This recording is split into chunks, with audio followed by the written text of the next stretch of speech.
Bonsoir, Monsieur Djibril Diaw. Merci d'accepter de répondre aux questions de Culture Mauritanie.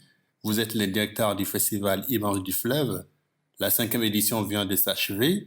Maintenant que le festival a baissé le rideau, où Mhm. en sommes-nous par rapport à l'objectif de départ?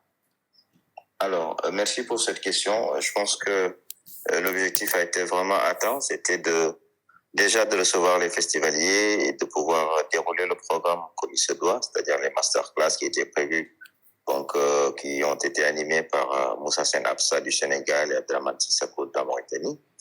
Un autre masterclass qui a été animé par des professeurs éminents, Dr. Sow Samba et Maria Tata Dedja, euh, sans pour autant que cela ne perturbe un peu le programme du festival. Pour moi, aujourd'hui, on peut dire qu'on a atteint l'objectif du festival, quoi.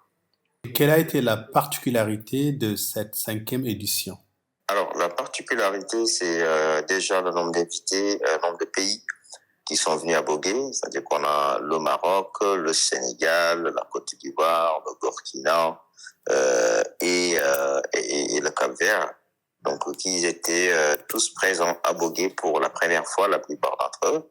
Donc, c'était un peu ça la particularité déjà de pouvoir déplacer tous ces membres, tous ces ressortissants de ces différents pays à Bogué et de pouvoir vraiment faire du cinéma africain. C'était un peu vraiment la touche particulière de cette édition. Alors, comment jugez-vous la mobilisation artistique, tant sur le plan national qu'international?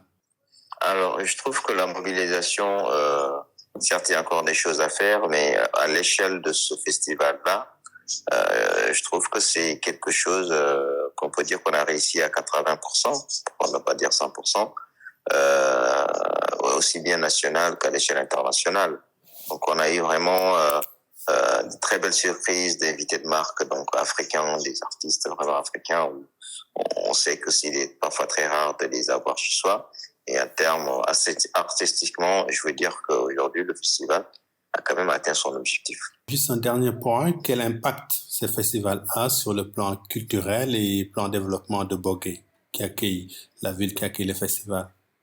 Alors, Bogué, justement, est pour sa première fois accueilli autant d'invités, parce que je signale quand même qu'on s'est retrouvé avec une quarantaine d'invités de nationalités différentes. Donc, vous voyez un peu l'impact économique que cela peut apporter pour le Bogué. C'est une délégation qui n'a pas hésité à aller faire ses courses au marché de Bogué. Donc ça, c'est déjà un apport économique qui n'est pas négligeable. Et du côté culturel, c'est aussi également une très belle découverte parce que on a, grâce à ce festival, mis en place une activité qu'on appelle la régade de pirogues. Et c'était vraiment quelque chose de très, très important et très intéressant qui répond un peu l'image du festival, l'image du fleuve, et qui était un impact pour nous de valoriser également, faire un travail de mémoire sur nos cultures et valoriser nos cultures de par des activités. Donc ça, c'était vraiment pour moi quelque chose de très intéressant et on a réussi à le faire. Merci. Pas d'autres choses à dire?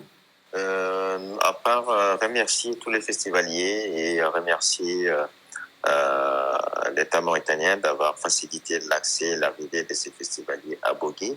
Il fallait féliciter toute la population de Bogué qui s'est mobilisée mais fortement pour vraiment accompagner ce festival et de dire merci à tous les festivaliers et merci à vous aussi.